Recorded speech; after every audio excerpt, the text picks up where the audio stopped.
welcome to another episode of Hair Biz Radio with your host, Zakira and Mikey. And we have a very special guest with us today on the podcast. Her name is Britany Michelle.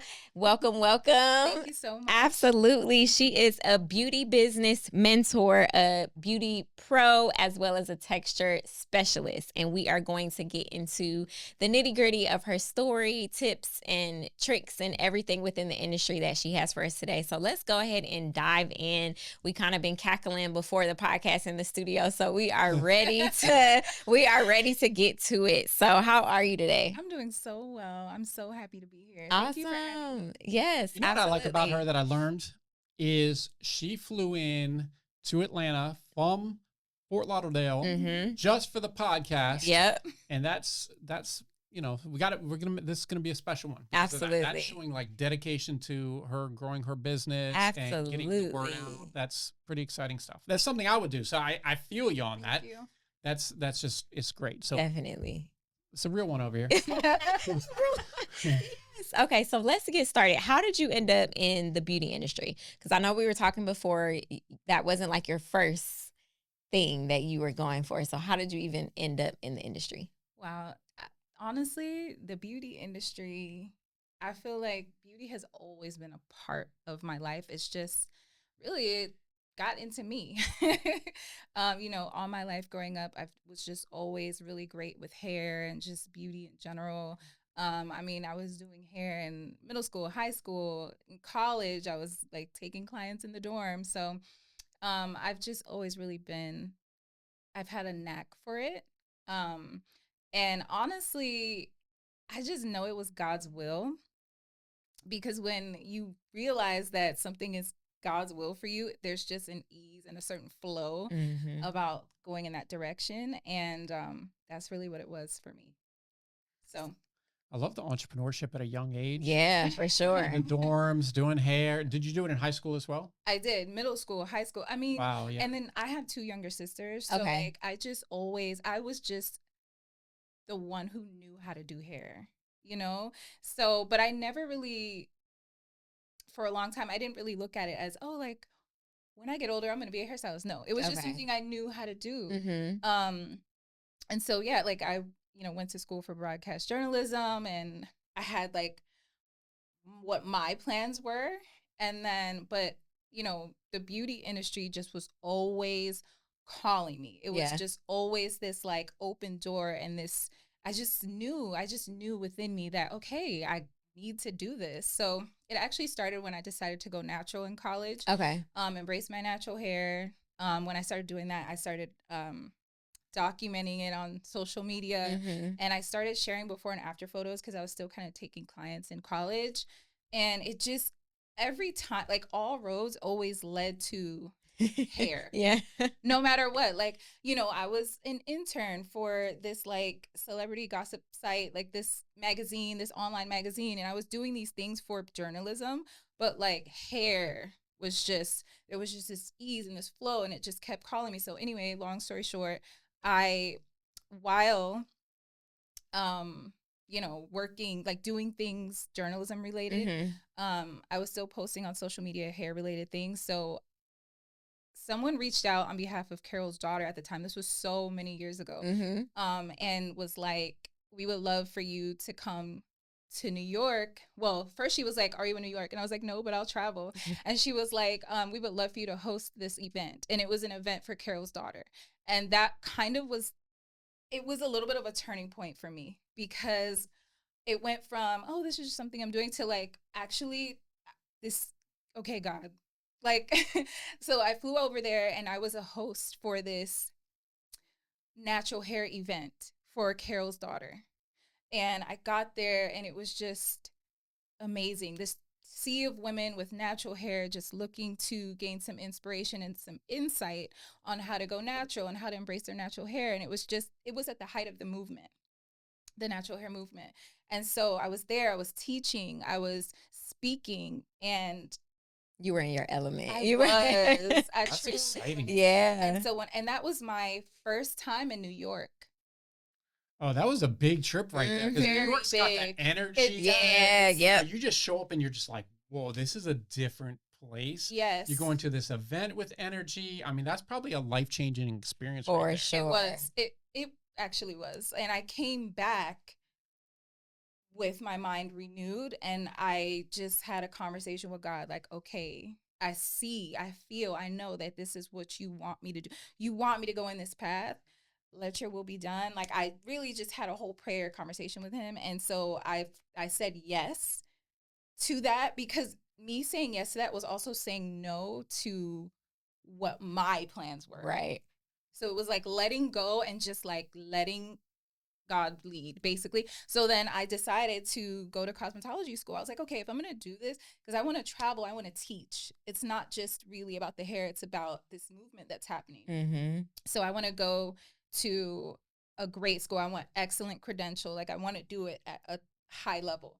So yeah, I went to a really great cosmetology school, and they gave me a partial scholarship right off the bat. Like, it was just so many things that was like being aligning, falling into place. path. Yeah. And here I am. So were you always natural? No. So Okay. I had relaxed hair at the time. I mean, I was natural as a child. Yeah. And then I had relaxed hair. Okay. And then my relaxed hair was fairly healthy. Like, I had great relaxed hair. But I decided to go natural on a level of, it really had nothing to do with damage. It was really a level of, let me embrace how God made me. Like, let me show up on the planet as 100% myself. Like, why am I relaxing my hair? Let's see what happens if I don't. And what was the pivot point for you in that? Were you in a stage in your life where you were going through identity, or where were you when you decided that I actually don't want to look like everyone else, or I don't want to be the stigma that they say I should be with long, straight hair and all the things? Kind of what were you thinking? Well, so this was in college. Mm-hmm. And I feel like in college in general, like, it's like this moment of transformation from youth to adulthood, I guess you could say. But while in college, it was just like, I just remember a conversation where, because the thing is, when you get relaxers, you're not thinking about it because it's just something that you do. Like, it's like, oh, my mom would take us to the beauty salon, and it was just like, oh yeah, we're gonna touch up. Like, it was never like, what happens if we don't? At least, I mean, as a kid, you're not thinking about that. Right. It's just, oh yeah, we're going to the salon. I'm getting a touch up. I'm getting a roller set and my fresh wrap. It was crazy. But yeah, in college, it was just a lot of I think too, like, I started to get a lot closer to God and just really decide to build relationship a little more. And I don't know, I guess the idea just came to me. And also a friend of mine, she went natural. And it was just more the mindset of like, why am I going to get a retouch? Like, why don't I just not? And then around that time, the narrative was like, oh, not everybody could go natural, because, I went to an HBCU. So it was like, not everybody could go natural. And like, oh, see, you can do that. Because I was going natural and I was doing fun styles with my transitioning hair. And it was like, yeah, see, you can do that, but not everybody can go natural. And like, it's not for everyone. And just that, the narrative surrounding going natural, and coupled with the height of what was becoming the natural hair movement. Like, there was a lot of feelings in society, and it was like, I need to do that. Like, I'm going to show up as myself and that's okay. Like, and I love that, like it. Yeah. I had that thought before too. Like, everyone can't go natural. Everyone doesn't have the same hair type or porosity or whatever the case may be. And then I started realizing you have to train your hair. Like, I tried to do natural for a while and my hair was like, and I'm like, no, this is not working for me. So yes, you definitely have to train your hair. And then what made you actually want to go to hair school and decide that, hey, I'm going to make this my full time? And what cosmetology school was it? Because you said it was a great one. Yeah, you did. Still saying it's great? Well, no, actually. Oh, okay. So your plans were to go to a great one, but it didn't maybe turn out that way? No. So I ended up going to the Aveda Institute, Okay. which many say is like the Harvard of cosmetology. Because me deciding to go on this path was like, I need to do this in like at the best of the best, like the best of the best, at a level that is the best of the best, in an excellent way. Like this is me going forward in a way that at some point I'm going to be teaching and traveling, which in the beginning, side note, I was like, I was doing conventions. I don't know if you remember around that time, there were a lot of like natural hair events and conventions. Well, who is it? Tali. So many. Yeah. So many. And folks reached out to me for quite a few of them. And I had spoken to like hundreds of ladies, and it was just amazing. So back to your point, which was, why did I decide to go to Aveda full time? Yeah. I decided to go to the Aveda Institute because I was like, okay, this is, it has a certain level of, excellence, whatever the case may be. And also like their marketing was very natural based. Okay. And I really liked that.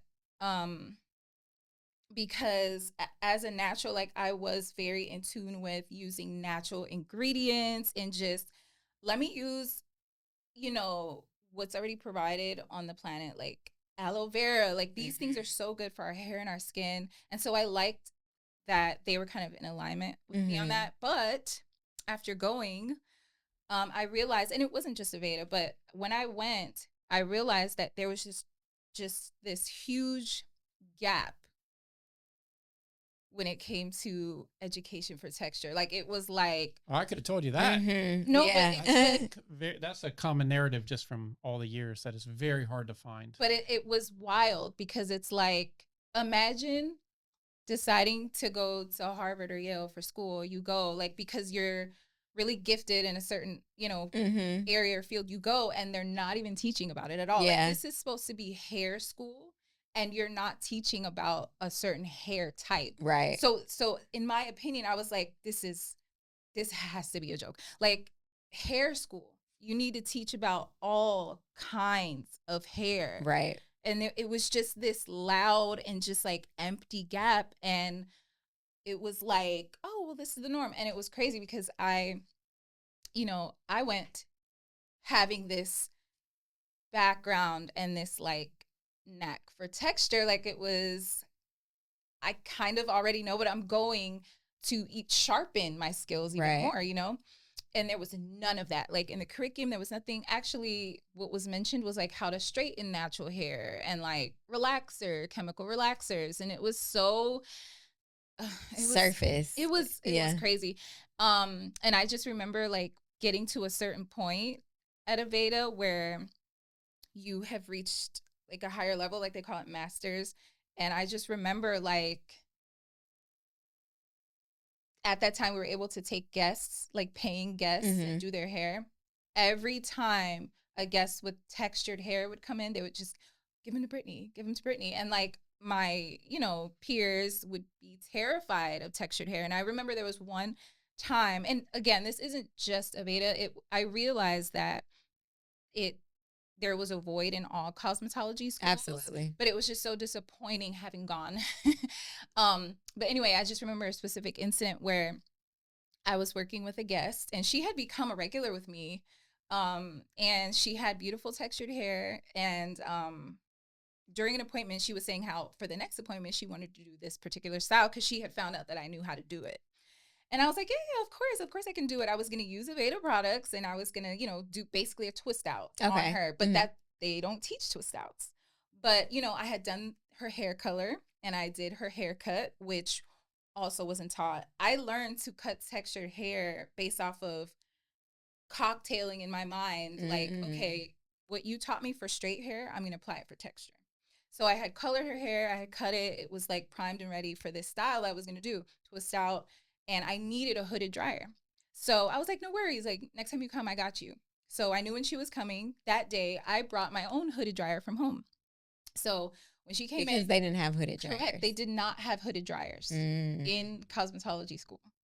So, but I brought mine, and you know, I went out and I got mine. I brought it in, and I sat her under the dryer. She was set and she was ready.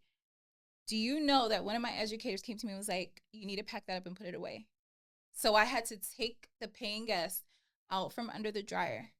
She was like, "We don't do that here. We don't offer that." So I had to take her out, put my dryer back in my car, and literally dry the rest of her hair with a handheld blow dryer and a diffuser. And I had to get another one of my classmates to help me to stand there and hold the blow dryers with the diffuser to dry her hair. Wow. And so at the end of it, the educator was like, "Look, what we teach you here is the standard. So anything else you want to learn, you can learn once you leave. You learn out in the world. But here, this is what it is. What we teach you here is the standard." But then when I would cut textured hair, she would stand behind me and watch me cut. All of the curly girls that would come, I would cut their hair, the way I cut textured hair. Yeah. And it was really my own, using what they taught for straight and applying what I know about curly hair and how to cut curly hair at a certain angle. And I just was doing that. And she would stand behind me and watch me cut hair. So she could learn. I'm guessing. I mean, humbly. Yeah. But at the time, it was just, and it was just kind of the insight into a larger issue of like, you guys, in the meantime, there's a whole movement that's happening. Like, I went to New York and there are women with textured hair just wanting information. And it's like, it starts with the students. The students need to know. Yeah, that's really good. That's a really big gap. So you went to school, you got out of, were you simultaneously in college and cosmetology school, or you went after? No, this was after. Okay, so you went to cosmetology school after you got out of college. Correct. And then coming out of cosmetology school, what was your first order of business? Ooh, okay, so yes, because I really was on assignment. And so, closer to the time I was about to graduate, I was looking to get with like a high-end salon and see where I would go from there. Okay. But I ended up working at a smaller salon in South Florida. And it was a great experience in that, I mean, it was just salon experience. It was a starter salon. So basically, the following that I had on social media, I was posting and things like that, my journey and everything. And so I started posting that, I was taking clients and things like that. And so I immediately, to be honest, became like the stylist that was taking the most clients, and it was just a very fun atmosphere. Basically, she said, I was that girl. Okay. Humbly. Yes. Come on now. And so I was there for a short time. I was there for like less than a year. And then I started my own business. Nice. And I started my own business. I opened a salon suite. I started in 2015. Okay. And it's been 10 years of full-time business. Wow. So let's dive into that, because you left a salon and then you went and opened up your own salon. Was there any fear surrounding jumping out and doing your own thing? There was a little bit of fear because there's a level of uncertainty, right? Because it's like something new. I knew that I needed to go in that direction. Yeah, there was a little bit of like, oh my gosh, whenever you're going to level up or do something new, it's always like, oh my gosh, I'm scared. But, I did it. I prayed about it. And I mean, it was really, this whole journey, it really has been a blessing, because when I decided to open that, folks followed and they booked, and folks were flying in from out of state. Wow. And it was just. So in the midst of that, were you growing an online presence? Yes. As well? Okay. So talk a little bit about when you started doing that, and then how you started to develop your online presence. Okay. So I had a little bit of, now mind you, this was like almost 10 years ago. Right. So like Instagram has changed so much. So back then, Instagram, it was so, it was fun. I was just about to say it was very much fun, also friendlier. It was, yeah. Like, it was like I was posting before and afters, and then I would post, just certain things. Like, okay, so when I opened the suite and like I put my logo on the door, I posted that, and I put like a little story in the caption of like, it's the little things, and this is just, it was, I felt, I mean, I still do it in a way, but not as much as then, very close to my audience. Right. And it felt like they really were on this journey with me. And, just starting. And so basically with social media, it was just really important to share the journey, share what's going on. And then, of course, sharing my work. So even though I'm sharing the journey, it's still in alignment with the overall branding. So, I was just posting before and afters. Okay. I was, posting my process, the styles, and like, So you ended up getting a lot of clients from social? Absolutely. Okay. Yeah. Would you say that's where the bulk of your... For sure. Okay. Literally, it was Instagram. Something else interesting, though, that kind of rang a bell is you talked about the cosmetology school experience. And we've had Tiffany, who started Style Mob University as a guest. And she has her own school now. It's here in the Atlanta area. I think she might be opening up a second location. But it helps fill that void because a lot of people go to cosmetology school that are interested in weave and extensions, or interested in wigs. And this stuff is not taught for the most part in most of the bigger name cosmetology schools, even today. And it's interesting how someone can see that and help fill the void by building this business, which is doing well. It's getting, people can get scholarships, and they can get student loans and do all the things that the big ones do.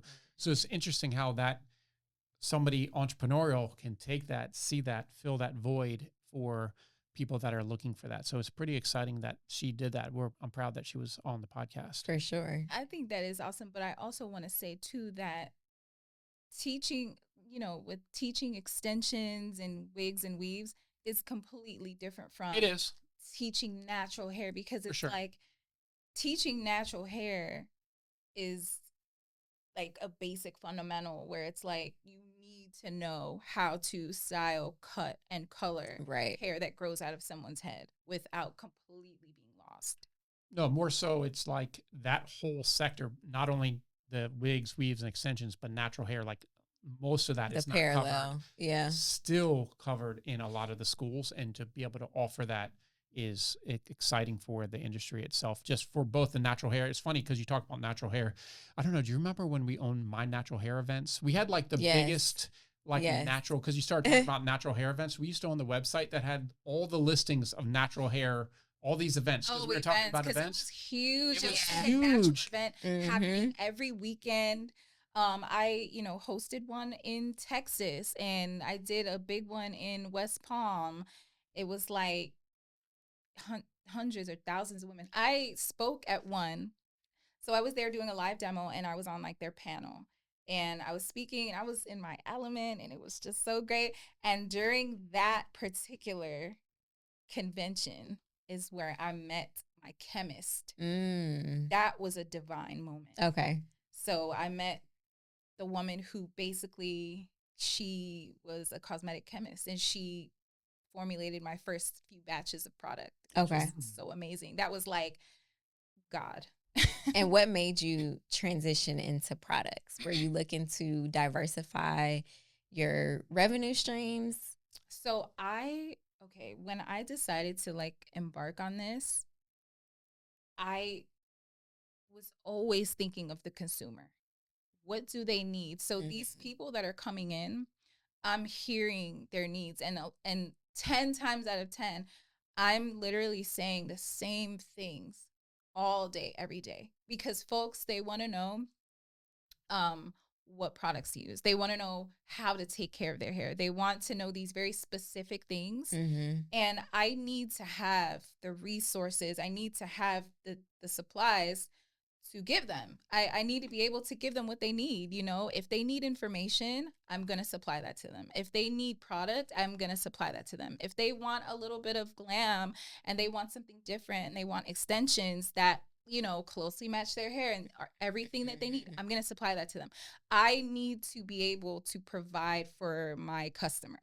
And so going into products was like a no-brainer, you know, and I knew my whole heart and soul went into that because first of all, not only am I providing a product, but I'm using it. I am the stylist, you know? And so it's like, I need the products to perform and to be everything that it needs to be in the salon when they leave, and also everything it needs to be for them when they go home.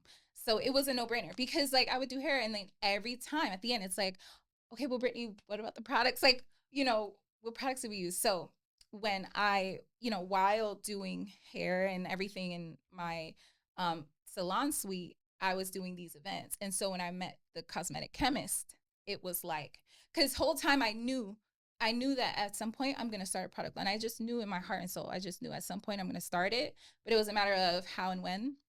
So when I was there and literally my model that I worked on for the demo, she runs up to me. She's like, Britany. She's like, come with me. She's like, you need to meet this lady. So I meet her and literally she's like, hi, I'm a cosmetic chemist. It was like, I could cry. The like, I was like, it's so nice to meet you. And so literally I met her there. And that same weekend, because she actually like drove in from way out of town. She was like outside of Orlando or Tampa or something like that. I rented a car and I drove all the way to her facility, sat down. We had a nice consultation. It was like easy and breezy. Sat down. I told her exactly what I wanted in the products. I was very thorough. She even was like, out of all of like my clients that come, you've been the most thorough. Rare, yeah. What year was this? This was I met her in 2015, and by January of 2016, I had my first batch. Okay, nice. Yeah. So you had written out everything that you wanted so you had already knew what you wanted. You were just waiting on the connection. You know, no ingredients, necessary ingredients, how I wanted the products to react with each other, and basically what I was looking for, the fragrance and everything, the texture, like the viscosity, like I said, this is what I want. These are the products. This is the line. And this is what we're going to roll out with first. And I love it. You're very detail oriented. Because it's like, I know what I want. Yeah. Praise the Lord. I love that. So then you dropped the product line, and how many products did you So the line was a complete product line. Okay. You know, shampoo, conditioner, leave-ins, treatment, styler. But I rolled out, you know, just the leave-ins because it was my first time. And I knew that was what people were waiting on. Like, we want to achieve these afters, because I was posting before and afters. Okay. And it was like, how do we get this look? So it was like, I need to roll out the leave-ins. Like, obviously, I need to roll out the bundle so that folks can have hydrated hair and style their hair and get this look, you know? So that was like the first rollout. Okay. And now, do you still have product? I do not still have product. Okay. So talk a little bit about what was the pivot? What made you stop doing products, and kind of what were the pitfalls that came with products? Because we talk about that a lot too, about having physical products. Absolutely. Okay. So I highly recommend, if you're in the beauty industry specifically, that you have multiple. I don't just want to say, that you have multiple streams of revenue, but you need to have multiple ways that the consumer can, you know, absolutely invest in your business. Basically, it can't just be that like your hands are involved. That because at the end of the day, even if we're not looking at it from a money perspective, you're actually not really satisfying the customer fully. You don't want to leave these open gaps. Like, they're coming to you to get their hair done, but also, wouldn't you want them to maintain the style at home? wouldn't you want them to know how to keep their hair? Like, you need to give them information, education. You need to, cover all bases. And so you want to be the one-stop shop. Basically. And I feel like that's just best. Don't you want to take care of who comes to visit you? It's like when someone comes to visit your home, I want you to be comfortable. Right. I want you to enjoy your time. And, yeah. So, and from a business standpoint, tell others, this was such a great experience. I was fully satisfied. Yeah. But so the products, you decided not to have products anymore. So yes. Let's talk about the pitfalls of the good and the bad. Well, I'll definitely want to say that starting a product line is an excellent idea. I highly recommend it. It's not for everyone. And I also believe that there was a time where it was like, timing is everything. And you have to also understand the market and understand like when it's the time when, okay, it's bubbling up right now, the buzz, it's very hot. Like, let's do this now. Timing really is everything. But I also will say that if you are going to go in business, just very strongly reconsider doing business with family. I don't recommend it for so many reasons. But yeah, pretty much the pivot was to really just grow the salon aspect of the business. So service, and I did hire commission stylists and also just really focusing on like the education aspect and the digital aspect, because I really like, especially now, because times have changed a little, in that I'm going to say that having a product line, yes, it is amazing and I highly recommend it, but it's its own beast. Like retail. Oh yeah. Sales is just shipping, everything. Yeah, what did that look like as far as, your production runs? How did you have to have huge production runs? Yes, it's was packing and shipping the orders? Did you set up like an online store? Yes. How were you selling it? Yes, absolutely. And then realizing, did you end up making the real shampoo, not the leave-in shampoo, but like the shampoo conditioner? Absolutely. We had a full line of So products. then when you realize the shampoo weighs like a couple pounds to ship to California, you're like, wait a second, it costs more to ship to California than the cost of the actual product. Right. Absolutely. And then liquids, and just there is a lot to learn. But once you know it, like, it's not like it's impossible. I mean, people do it all the time. You can do it and it's great, But if you're starting out, I would say digital is like the easiest. Excuse me. I would say if you're starting out and you're trying to figure out, oh my gosh, like I want to have another stream of revenue, like what should I choose? And you're not sure, I would say digitals, like having digital educational things, and also like mentorship, subscription based. Like I feel like if you are running your business, you don't want to, the last thing you want to do is add something on that's going to cause more stress if you don't already have a team, because it is a lot of work. It's actually a whole nother business. So you have the service side and then the product side. That's a whole nother business. Absolutely. You can't do it on your own. You need a team. And so you were packing everything, you were shipping everything, you were doing hair. Yeah, I did have a team. Okay, you did. Okay. So I had, it was a lot. Got you. But ultimately, I will just leave it as getting in business with family is not a good idea. Got you. I mean, even with that, everything, you also want to make sure, which we did, contractually, everything is very clear, and that you have your own representation. Like, it's a big deal. Like, it's big business. And so it's like, I would just say, if you're starting out, you can start out small with like a SKU or two and then grow from there, because that's also really possible. But I would say if you're trying to figure out what to start with, I would say digitals, teaching is something that, provides a lot of value with not as much physical strain. Yeah. And then you started Mentorship. Yes. So do you have a program, or how do you do your mentorship? I do. It is online. Okay. It's subscription based. I'm very excited about it. To be honest, it's something that has been like I had been wanting to do. What were we gonna say? So is it newer? It is. Okay. When did you launch that? So I officially launched it just this past, like at the beginning of the summer. Congratulations. Thank you so much. Yes. I feel like it's been something that it's been on my soul for so long that I knew I was going to do. I just needed the time and just the mental bandwidth to be able to really pour into it. Because when you're creating a mentorship, like a course mentorship, there are a lot of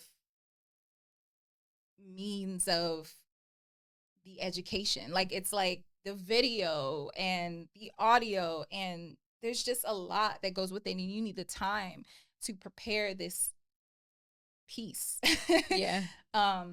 And you want to be able to provide as much value as possible. Like my goal with that, which to be honest with you, isn't just about like the service really at all. It's about the business aspect of the beauty industry and how to operate on an excellent level, because I believe that that is really also what's missing too, outside of, texture and education for that.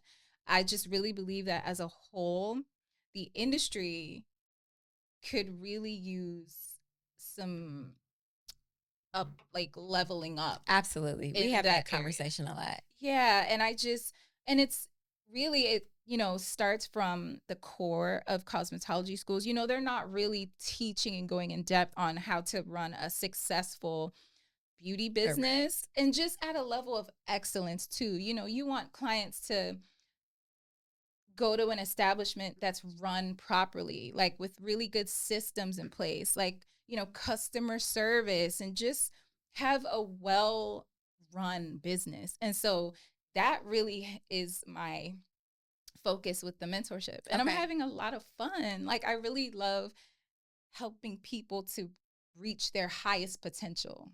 I love that. So it's more on the business side, not necessarily for textured. Correct. Hair. Okay. Yes, absolutely. Yes. Because, I've seen the success that I have seen in my own business as a solopreneur, as somebody who has hired commission stylists and has been operating at a certain level.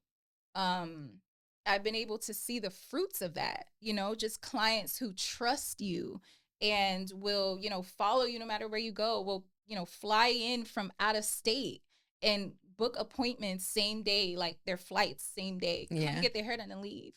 And it's just been a blessing. And I, want that for other stylists, because what I always hear too from clients, new clients who come in, they're just like, it's so hard to find quality stylists out there. Because on one hand, we have to find a stylist who does good work, first of all, talent-wise.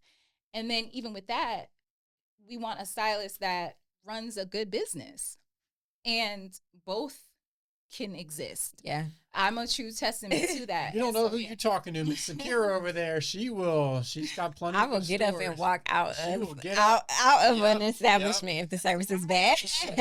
So for this mentorship, is this, let's dig into it a little bit. Okay. Is this mostly for hairstylists that are like have a booth rent or maybe want to start a hair salon, or is it also on the product side, maybe on their own product line? It's for beauty professionals in general. You could be a lash tech, you can be an esthetician, you can be a hairstylist, a makeup artist.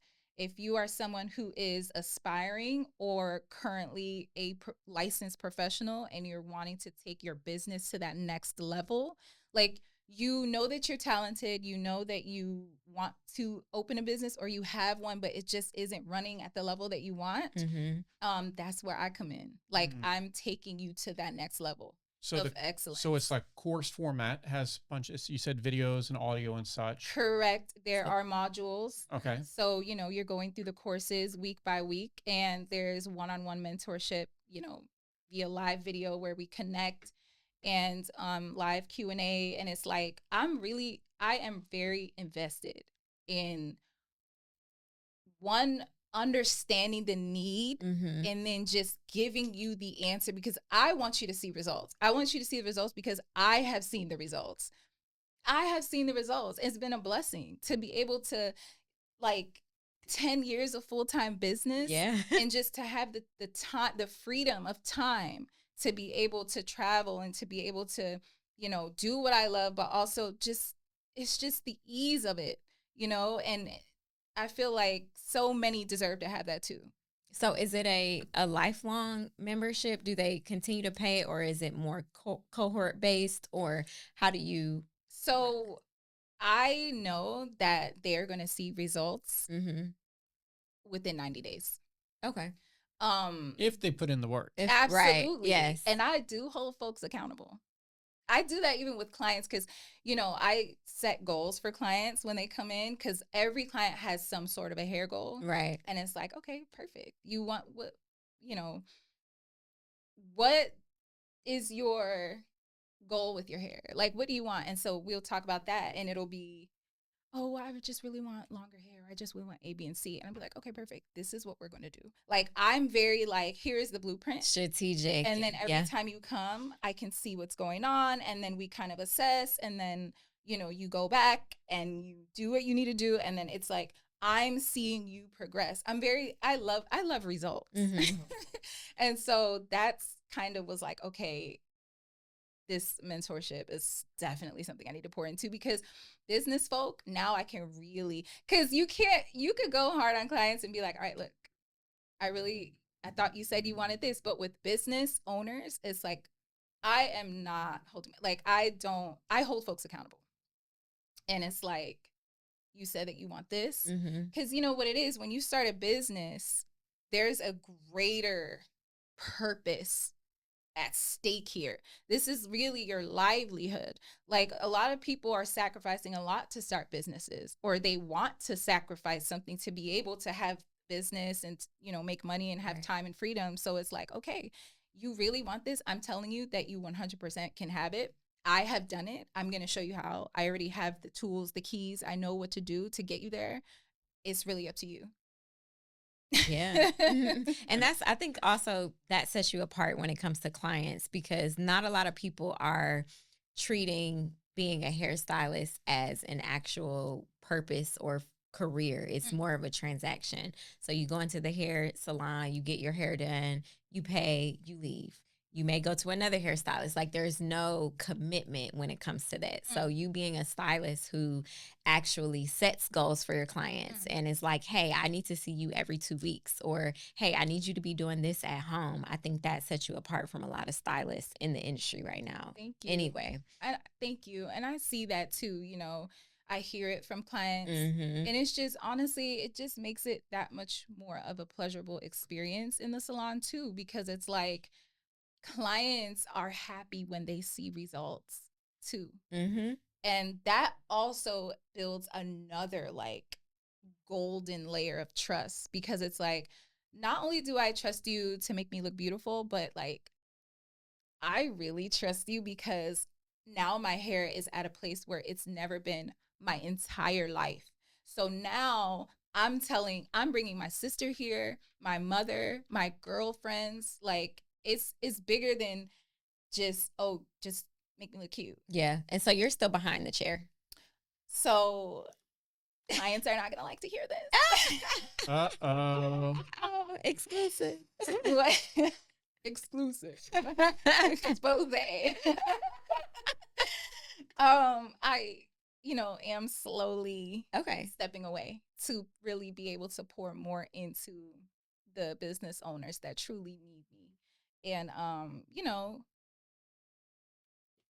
got you. Okay. So because I'm sure that there are a lot of natural, not even hairstylists, but clients who may be listening and they're struggling with, how can I actually transition back into my natural hair, or how can I take better care of my natural hair? What would you say is that first step, or maybe the top 3 things that people should be doing who have natural hair, who want to upkeep? Okay, first things first, you have to establish the routine. Period. So the routine is going to begin with the wash day. You need to select a wash day and stick to it no matter what. come rain or shine, sleet, snow, hail, everything. high water. So you're going to choose a wash day and you're going to stick to it. Ideally, you want to have your wash day every week to every 2 weeks. Every week really is ideal. Every week is what I would say. Okay. I mean, I'm even a fan of a couple of times a week. You can do a wash day a week and then maybe a co-wash midweek because the hair and scalp needs moisture. Okay. I really say up to 2 weeks for the folks who are just like, oh my gosh, like a week is too much. But that's me. I'm like, but thankfully, no, I know. Thankfully, I do have clients who are on board with that. They're like, no, every week. So again, the first thing is establishing the routine. The most ideal routine for texture hair is having your wash day every week to every 2 weeks. That's going to include a moisturizing shampoo, moisturizing conditioner, deep treatment mask. You definitely want to deep condition with every wash. Okay. So that is the foundation. You do not like fumble around with the foundation of wash day. So once you do that, then you're going to decide next, how do I want to show up in the world on the day to day? How do I want to present and wear my hair? So if you're someone who's already wearing their natural hair, perfect. This is going to be great. So you're going to choose, I like to say, choose at least 1 to 2 styles that you feel great in and that are also easy for you to do in the mornings. So let's say that's like, maybe you're a twist out girly and like a wash and go girl. So you'll do a twist out for the week, wash, and do maybe a wash no that week. And so the key, to be honest, the key to seeing real results with your hair is limiting manipulation and keeping the hair hydrated. So any style that pretty much brings you away from that is not going to be ideal. So being in a sew-in back to back, being in a sew-in as your primary style is not ideal because, your hair is growing, but it's also not getting enough moisture. So now it's dry and brittle and you're not seeing any progress. You're seeing see-through ends and it's just not at its optimum level of health. So, any styles that deter you from that. So that's going to be sew-ins. It's going to be braids. People don't like to hear that because people are very comfortable in what they're used to. But in order to see results, you're going to have to do what you haven't done. And then you'll begin, in the beginning, it's going to be a little uncomfortable perhaps, but after a while, you're going to get the hang of it. And if you are with a really great stylist who can kind of help and assist you and make it so that you don't feel as like vulnerable out here, then it's going to be such an easy experience, which takes me back to the reason why education for texture is so important. Because honestly, the reason why so many are, not relying on certain kinds of styles like braids, and the reason why they're relying on styles that put the hair away for so long is really because of not wanting to deal and also not knowing what to do. Right. And also like, dealing sometimes and then realizing that, oh my gosh, that was a waste of time because I don't even feel cute. Like this is where the professionals are supposed to come in because everyday consumers are not professionals. They don't know how to, style their natural hair, especially if you have 4C hair. It really just depends. Like truly, well, I would say too, because it's like any texture. I'm gonna be like, for me, every single texture is very easy to do the hair. Like the narrative of, oh my gosh, this one is more difficult has to be eliminated. Every single texture truly is easy. Our hair really is easy to manage and grow and maintain. And it's just what the folks need, what the everyday consumers need are educated professionals to kind of assist and like, show the way, because the root, the core of the matter is that what's happening is consumers are fed up and unsure and not happy. And the professionals also are unsure, uneducated, don't know, and not wanting to deal either. And it's just like, hello? This is our hair. Hello, it grows out of your scalp. Professionals, like, and so education at a top level needs to be in place, and it needs to be implemented in every school.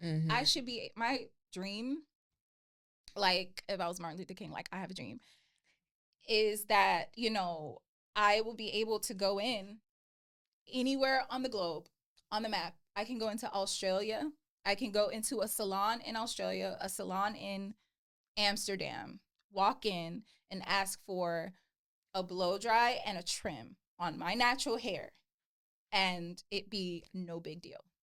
Wow. Everybody just knows how to do it because it's just so, it's now included into the overall basic level of education worldwide. Yeah. I should be able to just waltz in and you know what to do and not be terrified.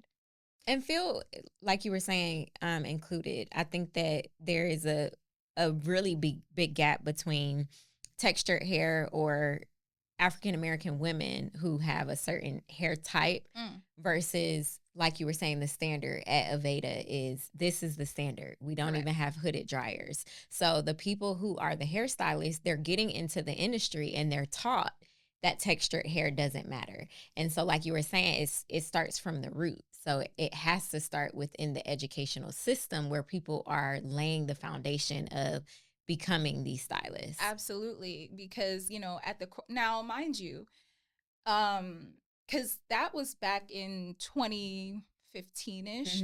And so changes have been made here and there, because conversations have been happening. But I'm going to be honest and say that it's still not where it needs to be. Right. It's very like, okay, we've done it a little. And that's just like the industry as a whole. We're still at the point where we're kind of one by one, like at a state level, like states individually are like slowly making education tweaks or licensure mandatory. Like I think it was New York, and then there was like a couple states, but it's like, hello, like this needs to, it's just not happening fast enough. And I get that part. It's ridiculous because it's something that is it would change everything. Yeah. It would change everything when the professionals know and are confident like they are with like a straight hair blow dry. And they think about that. If these professionals are leaving cosmetology school confident and just like, oh, this is easy, no problem, come on. And it's like, no matter what, they're just able to just do a style. If every stylist were able to do a twist out is like the standard version of what would be like a blowout for someone with straight hair. That's like a basic knowledge. You should literally be able to do a twist out. Yeah. At the very least. And can you imagine everywhere around the world, if I'm on vacation, okay, in Amsterdam, you know what? I feel for a twist out. And I just go and get my hair done and I just feel and look great. Yeah. And that is a big deal because that means the client, the consumer, the everyday woman doesn't feel so, because there's so much attached to that, because it's like identity. And it's like, if I don't feel comfortable and confident in my hair and no one else knows how to do it, now I feel like, I should hide it. I should put it away. I should ruin it. I should burn it. I should break it off. Like, this is the reason, and it would change everything. Everyone around the world would just have long, gorgeous waist length. And it would just be a beautiful planet. Yes. What year was it that they started coming out with the textured extensions? Was that more recent?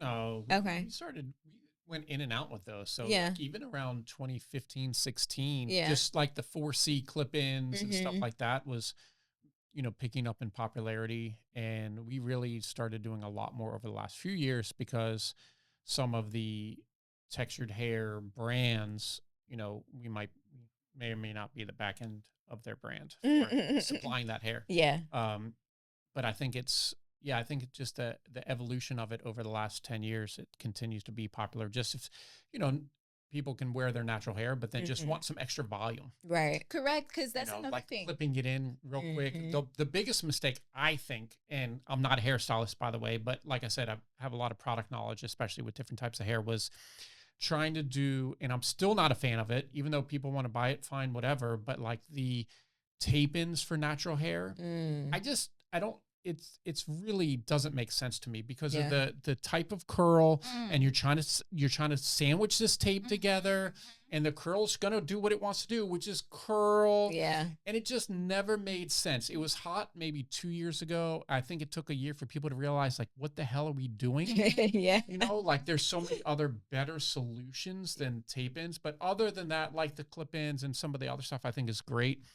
Just the tape side, just doesn't make sense to me. Yeah. Yeah, like, so with extensions, that's another avenue where it's like, even with perfectly healthy, root to tip, gorgeously healthy hair, you know, folks still sometimes want to switch it up. You know, sometimes they want a little more volume. Maybe they want to play around with color and they don't want to color their natural hair, but they do it to extensions. And, you know, it's fun to play around with extensions. The key is you want extensions to be like a fun temporary styling option and not like a necessity where it's like, without this, I don't feel confident. Without this, I can't show up on the planet. Like, you want it to be something that you could kind of, you know, every now and then, like, I can wear extensions and look great. And then without my extensions, I still have excellent hair. Yeah. And so that, you know, providing extensions too, as if you're a business owner, having extensions to kind of fulfill that is great. And having the extensions that are ideal for, if you are specifically working with textured hair, that are ideal for textured hair. So that was another thing for me. Like, when I decided to provide like extensions for my clients, I didn't go into it like, oh, I'm going to like sell bundles. Absolutely not. Like, it was the clients wanting to switch up their look and me wanting quality control over the hair I was using. Right. Like, because that's a lot of stylists. Do you know what I'm saying? Some stylists won't do sew-ins, wigs, or anything if you don't use their hair. Yeah, that's 100% me. Yeah. And I don't even have to really like enforce it like that, because folks already know. Like, they're like, I'll use what you have. Like, I trust what you're doing, because it's like, I need it to look amazing. And so I've already, like, my lineup of extensions is perfect for texture, and I'm just happy with that. So do you only do texture hair? Yeah, I was going to also ask, what type of applications of extensions are you working with that you provide? Well, bundles. Is that what you're saying? Yeah, like, are you doing clip-ins, bundles, or I mean, you're probably, if it's natural hair, you're probably not getting into lace fronts, right? Not even just because of natural hair, but like, that's just me personally as like a stylist, and me personally, I think there was a are we gonna get into the topic of lace fronts? Oh my gosh, I can talk lace fronts now. People are gonna feel away. I hope not. Maybe they'll understand. Lace fronts, how about this? Because I feel like it's going to be somewhat of a negative connotation towards lace fronts, which I already got the feeling. Lace fronts today are not near as popular as they were years from ago. 2019. It really started taking off, 2019 to 2023. 2023, it really started going back. I need that, like, if people want wigs, it's, you know, like a 5x5 closure wig. Yeah. It's like a glueless pop-on style, easy on, easy off. The lace fronts, when they realized how much that it really was for TV and film, and the amount of work that is to keep this thing without having some flap on the side or some other thing. Like, it's so much work, but it's great if you're a celebrity and have like that awesome hairstylist that travels with you and other stuff. Yeah. But for most women, I don't get it. I mean, we sold how many lace fronts and wigs, gazillions of them. Yeah. And I still never understood it. There's a place for lace fronts, which, like you said, TV, film, it, you know, but for the day-to-day wear, no, it's just not. Yeah. It's just, no, but like, in all honesty, it is just not. It's not healthy for the scalp. It's just not healthy overall. It's not manageable. Yeah. And it's very not manageable. Also, like, no matter what you do, and again, people can do what they want. For sure. You know, but we could all see the lace. I think the days of like, no, because look, hello, she said it, not me. This was, there's no, I mean, Hello, we can see it. We can all see, we know what it looks like. I feel like maybe 10, 15, even 20 years ago, like 10, 15 years ago, when only celebs were wearing it, and it was like, you didn't know because nobody was talking about it like that. And it didn't hit the market. Like it was celebrities, and our eyes weren't, we didn't know, but now, because we know and we see, and social media, like, it doesn't matter. You could tint the lace, melt the lace, lay the lace, cut the, we can see the lace in person. The first day, that's the problem. It's like the first day you might be able to get away with it, but if you're wondering, like even me, if I see a woman and I'm wondering if she's wearing a wig, the first thing I do is look at that hair. Oh yeah, like it's instantly like I'm wrong there. I have seen lace fronts that look very natural. Oh, for sure. And they spend time plucking the lace. They spend time making it more of a natural hairline, and they put it on, and it's literally translucent. Like, you can't really tell unless you're up on their hair and their scalp, and it's like, oh, that's a lace. But like, if I'm sitting across from you like this, there are some stylists that can make it to where it's very, very natural. But again, it goes back to, is it manageable? That's that one, really is and it three. Too. Yeah. From there it goes downhill quick. Yeah, no, for sure. And that's really what it is too, because it comes down to the manageability, but also just the overall health, because over time, like, again, like choosing a style, choosing something as a primary style means, constant, like, repetition with it. And it's like, over time, it just isn't healthy. Like, is it that you're wearing a wig as like a temporary styling option to use as training wheels to help grow your hair out? Then, like, that's like, I feel so, for clients who are not ready to, like, they're not ready and comfortable with their natural hair yet, like, it's not at a healthy place where they want it yet, and they're just like wanting to grow it out. You could wear easy take on wigs, like what you were saying, like, wigs that you can take on and off. That's 100% fine, because you could still stick to the foundation that I was talking about earlier, which is correct. You can just take it on and off. You can still hydrate the hair. You can still keep the hair relatively healthy. So you're using it kind of as like training wheels to help you get to this level of health, so that eventually you can find comfort and comfortability with your own natural hair. But when you're wearing wigs as your primary, and you're not taking it on and off, and it's like your only primary go-to, and it's just not healthy in the long run. Yeah. Because what ends up happening is like traction hair loss and just wear and tear, and it's just not good for the skin and the hair in general.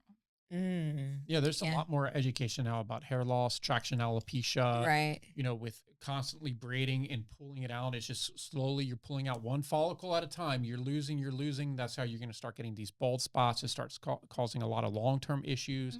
Then you're down this whole rabbit hole of like, oh, I didn't want to take care of my hair, but now how do I get my hair back? Yeah. And it's just like this constant issue, where you have to go to the root problem, which is what you educate on, obviously, and have that good foundation of understanding of, you got to take care of your real hair. And, absolutely. And I think the amazing thing about the wigs and other things is being able to have that, like, hey, it's that fun night out, it's your birthday, and you want to have that, like, that wig that you would never want your natural hair to be that color, and you can just put on that wig. I think that is the most amazing thing for women. Yeah. That you can just switch it up. I'm all for switching things up. I'm all for like a new look. You know, it's fun. I'm also for healthy, and that's not just about hair. It's like total body health. I'm really all about healthy, for real. Yeah.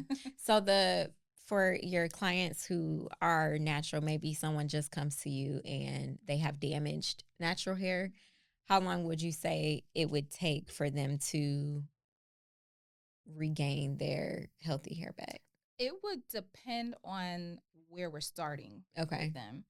But in general, like, once we understand, like, okay, what's going on with the hair, and we establish the routine in salon and in between visits at home, I always say 90 days to start seeing and feeling a change with your hair. Okay. Like the way it starts to behave becomes a little different. 6 months and then a full year is like, wow, look at this transformation. Yeah. Like that's when we can see in before and after is like, wow. I love that. So what's one piece of advice you would give to a stylist who is looking to niche in textured hair? They want to become a textured hairstylist. Well, I think that becoming well versed in texture is always a good idea. But also knowing how to style all kinds of hair, because again, like I decided to specialize in texture. That was a decision I made because of the need and just the lack, and just it was really to fulfill a need in the market. And also because I genuinely, I love texture. Yeah.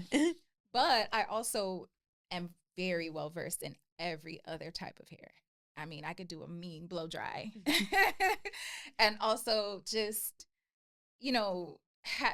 just being well versed in every texture, I would say, is more ideal. You don't ever want to kind of pigeonhole yourself, although it is great to have a specialty. You can have a specialty and still be well versed on everything. I think that's where it's like, that really sets people apart. You want to